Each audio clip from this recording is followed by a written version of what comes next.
누가복음 6장 12절부터 19절까지 저와 여러분이 말씀을 교독하여서 함께 보신 후에요, 목회자 가정이 하나님께 찬양을 드리겠습니다.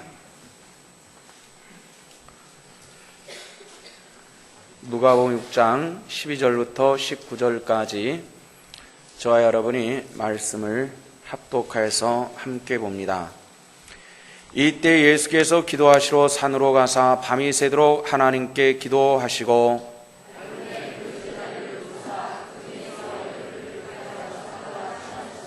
곧 베드로라고도 이름을 주신 시몬과 그의 동생 안드레와 야고보와 요한과 빌립과 바돌로메와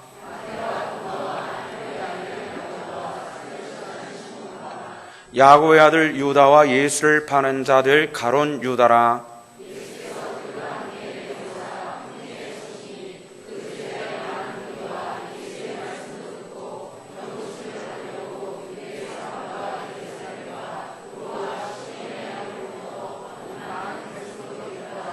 더러운 귀신에게 고난받는 자들도 고침을 받은지라.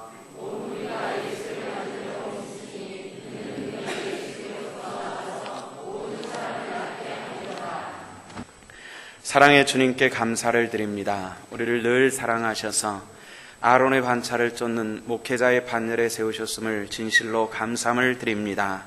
주님, 세우심의 백성들을 바로 이끌어 가라는 향도의 자리로 세우신 줄로 믿고 우리가 바로 알고 바른 길에 서서 바로 이 백성들이 이끌어갈 수 있는 우리 목자들 될 수 있도록 하나님께서 은혜를 더하여 주시옵소서. 주님, 양은 목자의 음성을 듣는 목자는 양을 안다고 하였습니다. 하나님, 우리가 양물의 어려운 문제도 또 즐거운 문제도 저들의 안팎의 문제를 우리가 살필 수 있는 넉넉한 마음과 부지런한 것을 허락해 주옵시고, 백성들이 목자의 음성을 들을 때 때로 인간적인 생각에서 마음에 들지 않다 할지라도 이것이 하나님께서 부르심의 음성으로 생각할 때에 응답할 수 있는 양물이 될 수 있도록 하나님께서 또한 함께하여 주시옵소서. 오늘 또 종이 말씀 전합니다.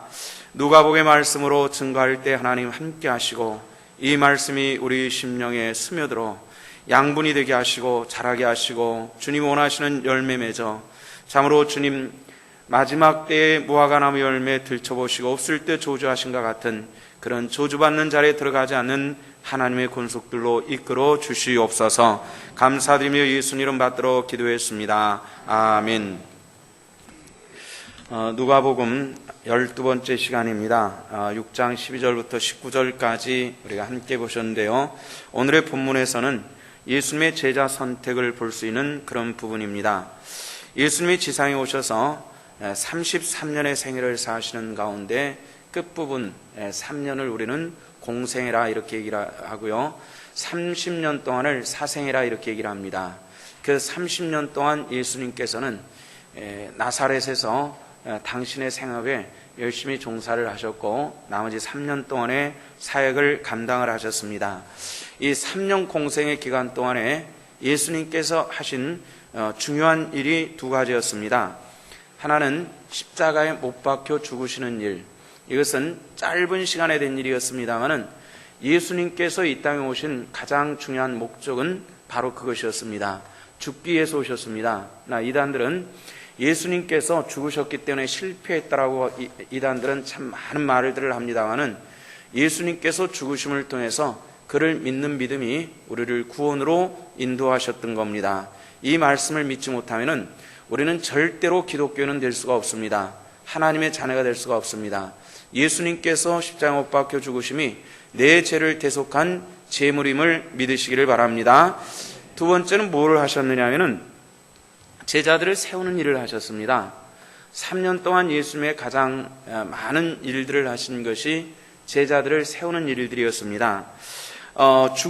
예수님의 죽으심은 구원의 증거이기 때문에 매우 중요한 일들이고요, 제자들을 세우심은 이 구원을 증거하고 나타내고 전함에 있어서 중요한 역할을 하는 것이기 때문에 제자들을 세우신 이 3년간의 동행하시며 많은 것을 보여주시고 또한 밝혀주셨던 것을 우리가 성경을 통해서 알 수가 있습니다. 오늘 제자들을 세우시는 과정에서 그들의 사회적인 위치나 지위나 활동 영역 또는 세우는 과정과 그리고 목적들이 무엇인가 함께 살펴보시고요. 오늘 이 시대에 세움받은 이 땅, 이 시대의 제자로서 마지막까지 유다처럼 실패자가 아닌 성공자가 될 수 있기를 주 이름으로 부탁을 드립니다. 제자들을 선택하시는 준비하시는 것을 볼 수 있죠. 오늘 성경 6장 12절 말씀에 보니까 뭐라 하겠습니까? 이때 예수께서 기도하시러 산으로 가사 밤이 새도록 하나님께 기도하시고라는 이런 말씀을 볼 수가 있습니다. 제자들을 세우시기 직전에 우리 주님께서 산에 오르사 기도하셨습니다. 우리가 주님의 백성들 직분을 세울 때 이 과정은 매우 중요한 일이라고 생각합니다. 요즘에 제가 고민이 좀 빠졌습니다. 그 고민은 어떤 것이냐면은 우리가 작년에도 권사님, 안수 집사님들을 좀 더 세워서 일꾼을 세우고 몇 년 후에는 또 이들 가운데서 장로님들을 좀 몇 분을 세워서 교회 기틀을 좀 공고히 하는 이런 계획을 세웠습니다. 근데 작년에 못했어요. 그 이유가 뭐냐면은 대상 되시는 분들이 기도도 안 하지요. 예배도 대회로 한번 땡 하고 말지요. 이렇게 되다 보니까 세울 방법이 없더라고요. 올해도 6월 중에 계획을 좀 가지고 있습니다. 최소한 이 봄 안에는 계획을 가지고 있는데 굉장히 염려가 됩니다. 세우긴 세워야 되는데 이게 세울 방법이 없다는 겁니다. 스스로 대상이 된다고 하신 분들은 좀 경성하십시오. 뭐 기도를 해야 세우든 말든 하고 뭐 예배라도 좀 공예배라도 제대로 돼야 세우더니 일주일에 다만 새벽 기도라도 한번 나와야 뭘 세우든 말든 하는데 이게 방법이 없더라고요. 이게 목회자의 고민이 상당합니다. 근데 이 고민을 알지 못하고 사람들은 목사님 세우신다는데 왜 안 세워요? 근데 보십시오. 세울 만한 분들이 공예배가 참석이 됩니까? 무슨 기도를 하는 모습이 있습니까? 헌신하는 자리에 그 자리에 서 있습니까? 방법 없잖아요. 요즘 자꾸 그런 얘기를, 이게 목회자의 변명 같습니다만은 그렇게 하지 못하는 것이 사실은 제 책임입니다. 여러분들이 책임이 아니라 제 책임인데요. 우리 제자를 선택하시는 주님의 준비는 기도였습니다. 기도하시고 그리고 내려오셔서 제자를 세우시는데 우리가 주님 은혜 안에서 정말 하나님의 일꾼들은 우리가 인간적인 범위 안에서 택함이 아닌 하나님께서 원하시는 정말 순수한 백성들이 선택돼야 되는데요. 예수님께서 12제자를 선택하셨습니다. 근데 참 흥미로운 것은요, 예수님께서 기도하시고 밤이 맞도록 기도하시고 간절히 기도하시고 12사람을 선택을 했는데 그 중에 어떤 사람이 있었냐면 가룟 유다가 있었다라는 겁니다. 예수님을 팔아버린 그런 사람이 12제자 가운데 있었다. 이거 참 아이러니컬합니다. 하나님의 아들입니다. 사람을 아시는 분이 우리 중심을 꿰뚫어 보시는 분인데 그분이 세운 제자 중에 예수님을 판 사람이 있었다. 사람이 하는 일이 얼마나 온전하겠습니까? 우리는 불완전한 사람들이죠. 제자의 선택 기준을 봅니다. 가장 중요한 기준은 주님께서 원하신 사람들을, 원하신 이들을 주님께서 택하셨다는 겁니다. 요즘처럼 뭐 제자들 다 모여서 오병이의 기적의 순간에 있었던 5,000명 되는 사람 다 모여 우리 공동의회 하자 해가지고 투표해서 세운 것이 아니라 예수님께서 지명하여 세웠다는 겁니다. 이거 우리가 기억해야만 합니다. 여러분들, 우리는 하나님으로부터 부름받은 사람인데요. 이것을 영어로는 컬링이라 이렇게 얘기를 하는데 우리는 한자를 써서 소명, 부르심을 받았다 이렇게 얘기를 합니다. 이 부르실 때 어떻게 부르셨냐면은 내가 너를 지명하여 불렀나니 이렇게 말씀을 했습니다. 우리 한번 따라합시다. 주께서 나를 지명하여 부르셨다. 그렇게 믿으시기를 바랍니다. 나를 탁 찍어서 지명하여 부르셨습니다. 그래서 어떤 분은 목사님 뭘 그렇게 회의를 하십니까? 목사님 누구보다 더 잘하는데 탁 찍어서 부르십시오. 뭐 이렇게 하시는 분들도 계십니다. 근데 교회라고 하는 것이 그 당시 예수님의 목회를 하시는 그 갈리 바닷가의 그 상황과 오늘 인간 김진기가 목회하는 교회 상황은 매우 다르기 때문에 그렇게 했다가는 상당히 심각한 문제가 일어날 수가 있기 때문에 절대로 그렇게 할 수는 없습니다. 근데 우리 한국교회에서도요, 하나님의 일꾼들을 부름에 있어서 기준이 뭐냐 이런 걸 가지고 한국교회가 한동안 이 책들 신학서적 같은 데서 논란을 상당히 많이 했었던 그런 적이 있었습니다. 이제 우리나라 신학대학들이 굉장히 많습니다. 학력 이런 학교에서 학사, 석사, 박사까지 이렇게 배출하는 이런 학교들이 많은데 문제가 목사들도 학력이 지나치게 상향 조정되고 있고 학력고 학벌이 상향 조정되다 보니까 정말 소명받은 사람들 중에서 학력이 조금 뒤떨어지고 그리고 뚜렷한 소명이 있음에도 불구하고 이런 학교에 들어갈 수 있는 실력이 없는 사람들에 대해서는 어떻게 할 것이냐, 이런 문제를 심각하게 제기를 하기 시작을 했습니다. 사실 그런 문제가 현재 한국교회의 군대에 들어가는 군목들 속에서 나타나는 문제이기도 합니다. 시험 봐가지고 시험 성적 순대로 이렇게 잘라가지고 군목을 보내다 보니까 공부를 잘하고 머리가 좋은 사람들이 들어가긴 들어가는데 뜨거운 가슴으로 목회하는 그런 사람들이 군목들 가운데서는 상당히 적어지고 있는, 이것이 한국교회가 가지고 있는 심각한 문제인데, 그러면 사명이라고 하는 것을 다 뽑아서 보여줄 수 있는 것이라면 좋겠는데 그게 보이질 않기 때문에 할 수 없이 실력대로 사람을 뽑는 이런 문제들이 생기게 되었습니다. 그래서 어떤 교단은 신학대학 학력을 문교부에 반납하겠다라고 이렇게 나서는 교단도 생겼습니다. 우리가 마음대로 정말 좋은 목회자들을 학력과 이런 고등학교 때까지 배웠던 이런 실력과 관계없이 정말 소명 있는 사람들을 합숙훈련을 통해 가지고 우리가 그런 사람들을 선발하겠습니다라는 이런 데까지 갔었고요. 또 일부 학교는 실제로 그렇게 시행하기도 있기도 합니다.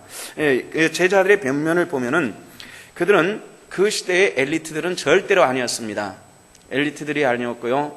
그 당시는 변방에 속해 있는 갈릴리 주변의 촌 사람들이 주로 선택받았다는 것을 알 수가 있는데, 어부나 세리라든지 하는 이런 사람들, 또 정치적으로는 반항아닌 셀롯과 같은 셀롯인 시몬과 같은 이런 사람들이 있었고요. 또 가론 유다와 같이 아주 비평적인 이런 사람들도 예수님의 제자들 가운데 섞여 있었고요. 그 시대는 사람들로부터 매우 멸시받는 세리 마태와 같은 사람도 있었고요. 이런 사람들이 예수님의 12 제자들의 면면이었습니다. 학력이나 사회적인 지위나 재물의 다그보다는 바른 신앙과 인격을 더 중시하고 주님께서 그들을 부르시고 택하셨다라는 것을 우리가 알 수가 있습니다. 여러분들에게 말씀을 전하는 우리 교회 4사람의 목회자들도 역시 마찬가지입니다. 그냥 교회를 떠나 세상 속에다 딱 섞어놓고 보면은 아마 여러분들보다도 훨씬 부족한 면이 많은 사람들일 것이고요. 또 우리 3사람의 목회자보다도 담임 목사인 저는 아마 더 그럴 수도 있는 사람이라는 것을 우리는 고백할 수가 있습니다. 그런데 우리가 분명히 알아야 될 것은 하나님께서 우리를 택하심의 기준이 뭐냐, 성경에서는 우리가 정확하게 알 수는 없습니다. 주님께서 원하신 백성들을 택하셔서 뽑으시고 부르시고 세우셨다는 것만을 알 수가 있는데요. 선택된 제자의 수는 12명이었다는 겁니다. 이 12에 대한 숫자는 오랜 세월 동안 기독교 초기서부터 지금까지 12에 대한 숫자풀이는 굉장히 구구합니다. 3은 하늘의 숫자고 4는 땅의 숫자고 이것이 더하면 7이고 곱하면 12이고 그래서 곱해가지고 완벽한 숫자고 이런 얘기들을 합니다.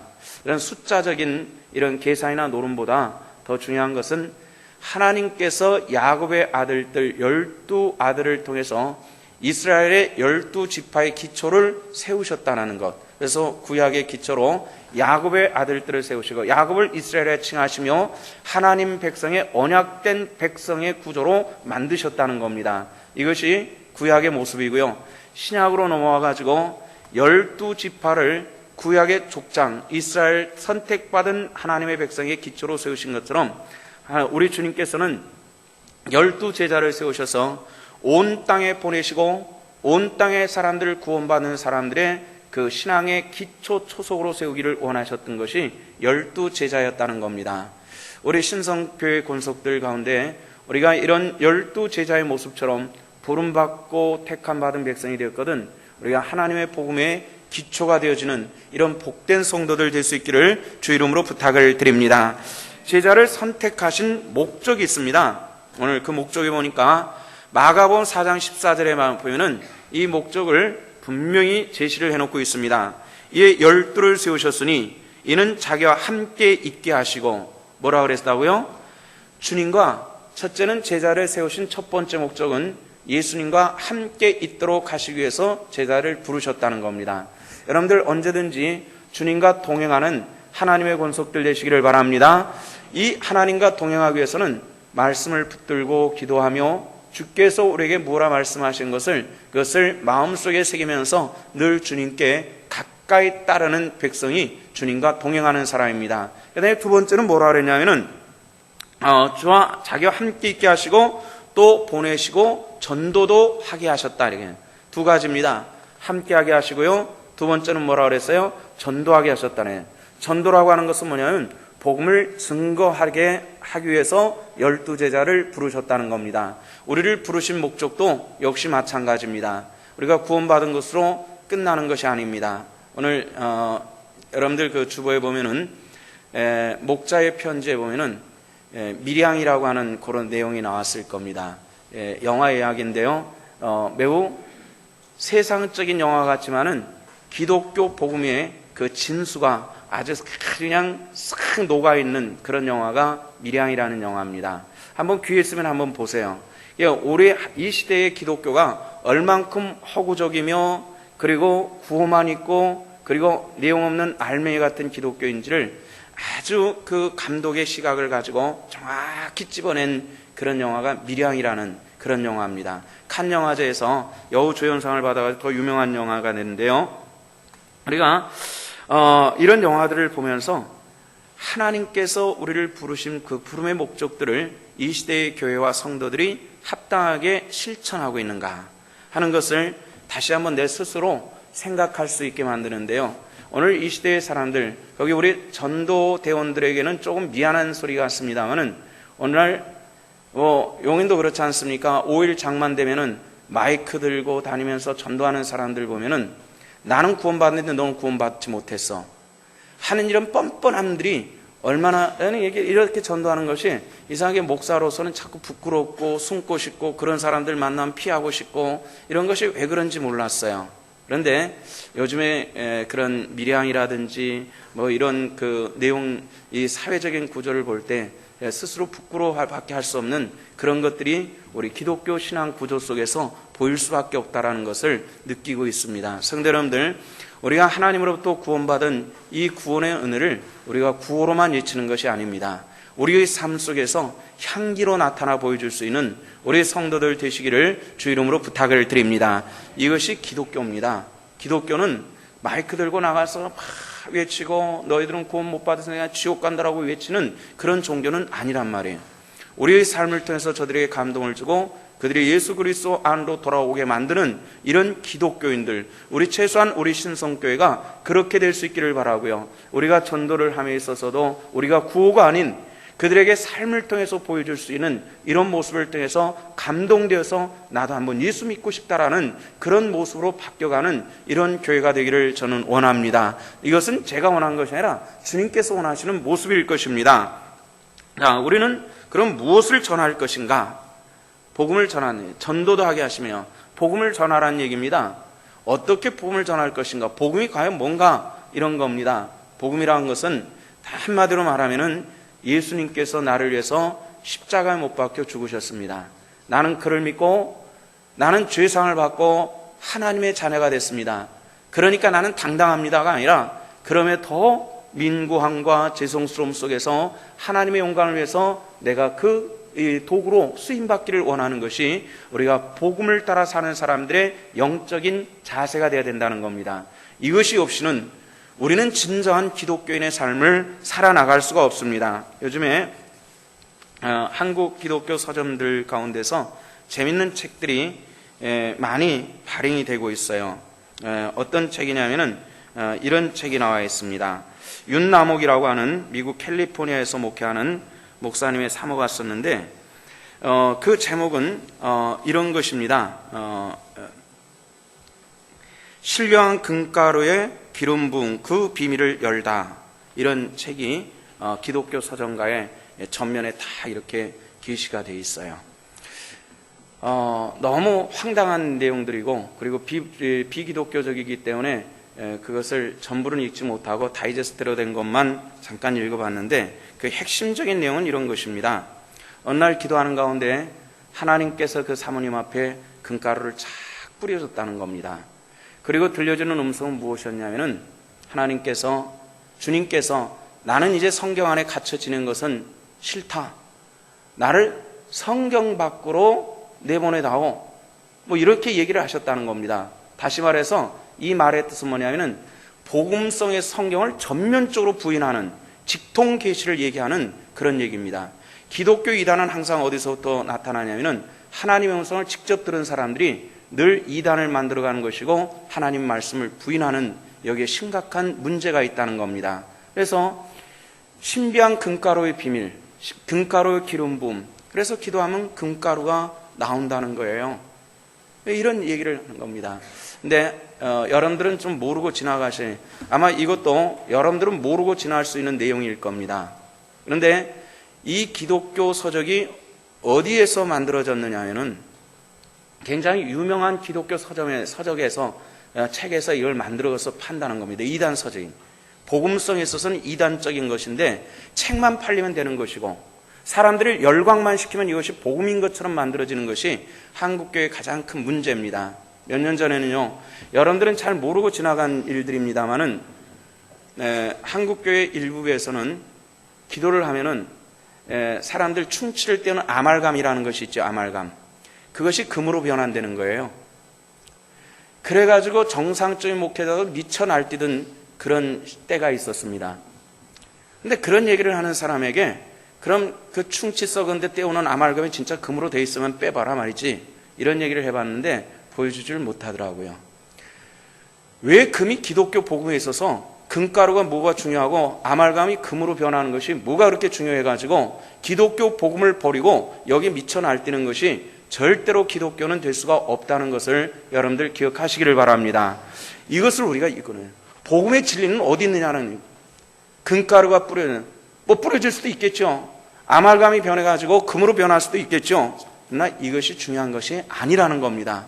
복음입니다. 우리에게는 늘 내 예수 그리스도의 죽으심과 나와의 관계가 어디에 있냐는 이 관계성에 우리가 복음이 있는 것이지 금가루가 뿌려지고 금이 아닌 것이 금으로 기도하니까 금으로 변하고 이런 엉뚱한 얘기를 가지고 복음인 것처럼 이것을 전하고 그 현장에 없고 그게 체험이 없는 사람들은 마치 은혜가 없는 사람들을 주눅들게 만드는 사탄의 역사를 분별할 수 있는 이런 분별의 눈을 뜰 수 있는 하나님의 권속들 되시기를 주 이름으로 부탁을 드립니다.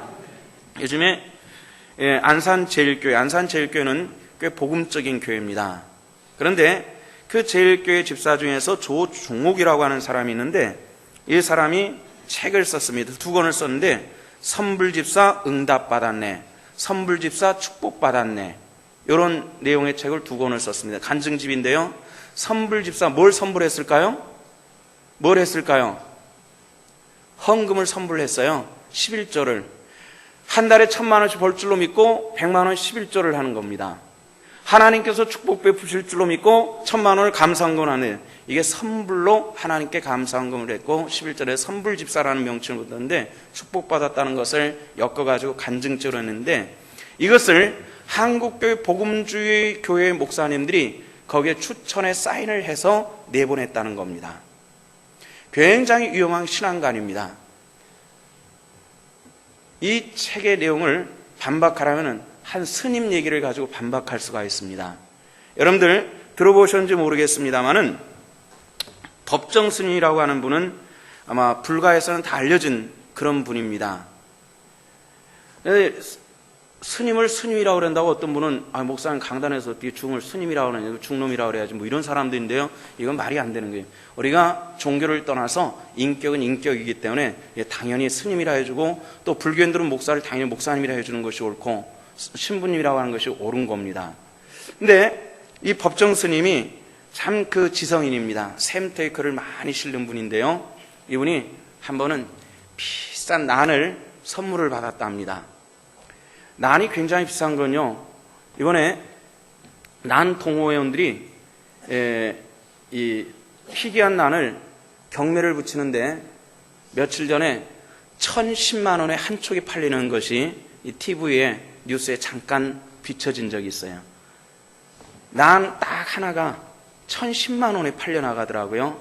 귀한 것은 몇백만 원씩도 하고 막 몇천만 원씩도 하는데 우리나라에서 한 촉에 팔려나간 최고의 가격 3억짜리 난이 일본에 한 10년 전에 10년 전에 3억짜리가 일본에 팔려나간 적도 있으니까 난 값이라고 하는 것이 상상을 초월한 가격을 가지고 있는 모양이에요.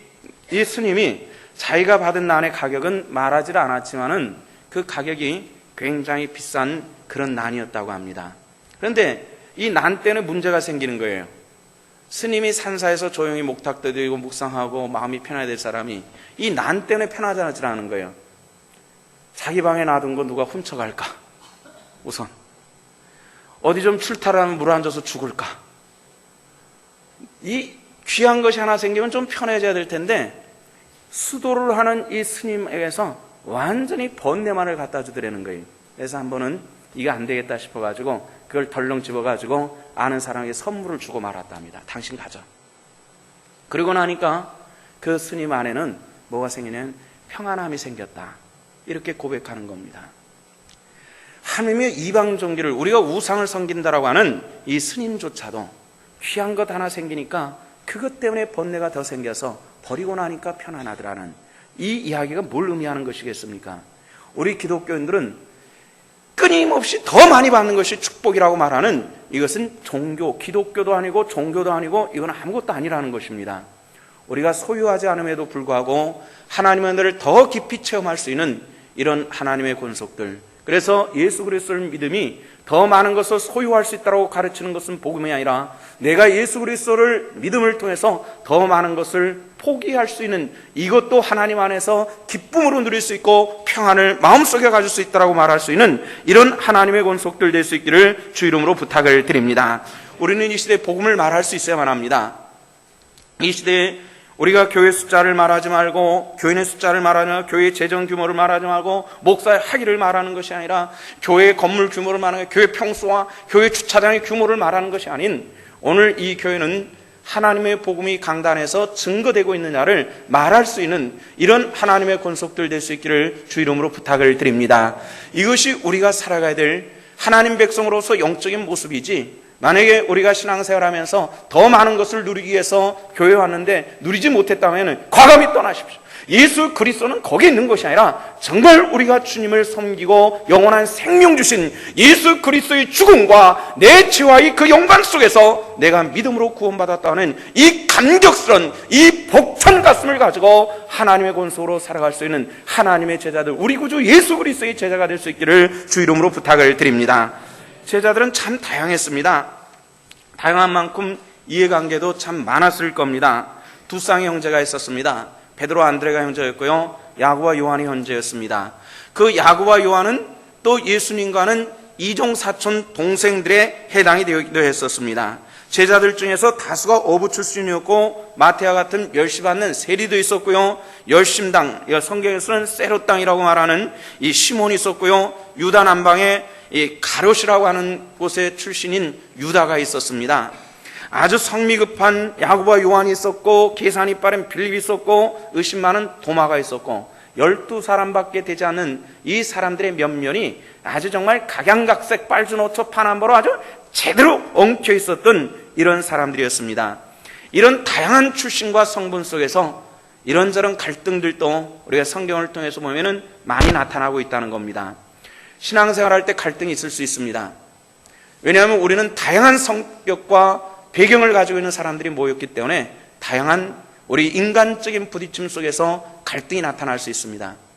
그렇다고 우리 신앙이 훼손돼서는 안 됩니다. 제자들도 마찬가지입니다. 예수님께서 마지막 고난 십자가 못 박혀 죽으시기 위해서 예루살렘으로 올라가는데 제자들은 할 일 없이 누가 더 크냐, 이런 문제를 가지고 다투고 있었던 이 철딱선이 없는 제자들의 모습이었습니다. 그럼에도 불구하고 12제자들 중에서 가룟 유다 한 사람을 빼고서는 그 11사람은 죽기까지 충성하면서 복음에 자기 삶을 완전히 바쳤다라고 하는 것이 그들의 특징이라는 겁니다. 우리 제각기 다른 모습이고 우리 갈등 일으킬 수 있는 그런 빨주노초 파남보의 모습이 우리 함께 모였을지라도 예수 그리스도의 증거하면은 한 입술로 증거할 수 있고 하나님 영광을 드러낼 수 있는 이런 신성의 권속들, 우리 신성의 교회가 될 수 있기를 주 이름으로 부탁을 드립니다. 예나 지금이나 사람들은 복음에는 별로 관심이 없습니다. 예수님 당시에요, 예수님의 직접 듣는 복음에 굉장히 관심이 있었을 것 같죠? 그런데 그렇지 않았습니다. 성경 말씀을 보십시오. 17절 말씀 보니까 예수께서 그들과 함께 내려오사 평지에 서시니 그 제자의 많은 무리와 예수의 말씀도 듣고 병고침을 받으려고 유대 사방과 예루살렘과 도리와 시돈과 해안으로부터 온 많은 백성도 있더라. 더러운 귀신에 고난받는 자들도 고침을 받은지라 온 무리가 예수를 만지려 힘쓰니 이는 능력이 예수께로부터 나와서 모든 사람을 낫게 함이러라. 어떤 목적으로 나왔어요? 치료함 받기를 위해서는 육신의 문제를 가지고 많은 사람들이 나왔던 것입니다. 예수님께서 고난의 십자가 못 박혀 죽으실 때는 싹 터져버리고 없어졌어요. 주님의 제자는 오늘 성경 마가복음 3장 14절의 말씀처럼 주님과 함께 있고 복음을 전하기 위해서 부름받은 사람임을 아셔야만 합니다. 저도 그렇고 여러분들도 마찬가지입니다. 주님과 함께 하십시오. 이것은 복음과 함께 하라는 의미를 가지고 있는 겁니다. 세상은 앞으로 굉장히 많이 변할 것입니다. 신앙인들이 신앙을 지킨다라고 하는 것은 낙타가 바늘길을 통과하는 것처럼 정말 어려운 일들처럼 느껴지는 시대는 점점 우리 주변에 다가오고 있다는 겁니다. 이 말이 의미하는 것은 뭐냐면은 우리 영적인 우리의 삶의 종말을 구하는 시간들은 매우 가까워 있고 우리는 장차 하나님 나라에 들려 올라가야 될 이 종말의 징조들은 우리 주변에 매우 가까이 왔다는 것을 기억하시고 마지막까지 복음을 붙들고 승리할 수 있는 하나님의 권속들 되시기를 주 이름으로 부탁을 드립니다. 우리 함께 기도하십시다. 한지 3분 동안만 이 말씀을 붙드시고 내가 그 시대에 부름받은 제자라면 나는 어떻게 할 것인가를 생각하시면서 나의 연약한 부분을 주님께 맡기며 기도하는 시간을 갖도록 하겠습니다. 다 같이 기도하시겠습니다. 사랑의 주 아버지 하나님 은혜를 감사합니다. 우리를 부르신 부름의 은혜를 따라서 이 백성들이 함께 주 앞에 기도합니다. 주님을 찬양합니다. 하나님 함께 영광을 받으시기를 원합니다. 오셔서 이 백성들과 주님 함께 하시고 아버지 안에서 마지막 때의 복음에 아버지 안에서 승리하는 하나님의 모습으로 아버지 이끄시고 인도해 주셨기를 원합니다. 만군의 주 아버지 하나님은 없고 간구하오니 또 우리 아버지 안에서 주님께 간구하며 기도하게 하시고 우리 주 하나님 앞에 영광 돌릴 수 있는 아버지 안에서 귀하고 없는 종과 아버지 안에서 살아오려 역사해 주시기를 원하고 간구하옵나이다. 우리를 부르신 주님과 함께 하시게 하셨다는 이 말씀을 붙들게 하시고 마지막까지 우리가 승리할 수 있게 하시며 아버지 하나님 이 세상에는 악한 권세가 우리를 실족케 할지라도 넘어지 않게 하시고 승리하게 하시며 하나님 영광을 위해 쓰임받을 수 있도록 아버지 인도하시고 역사해 주시기를 주님 원하고 간구하옵나이다.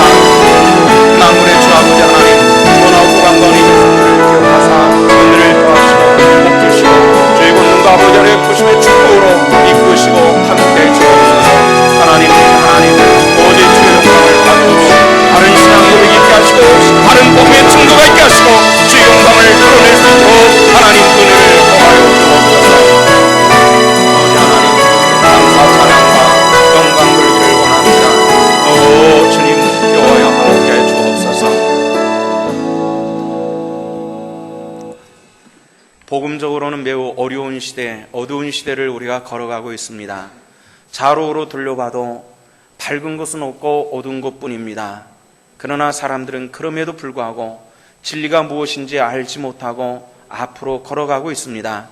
우리를 함께 깨우침의 은혜를 허락해 주시옵소서. 말씀을 붙들게 하시고 성령의 지혜로 역사해 주시옵소서.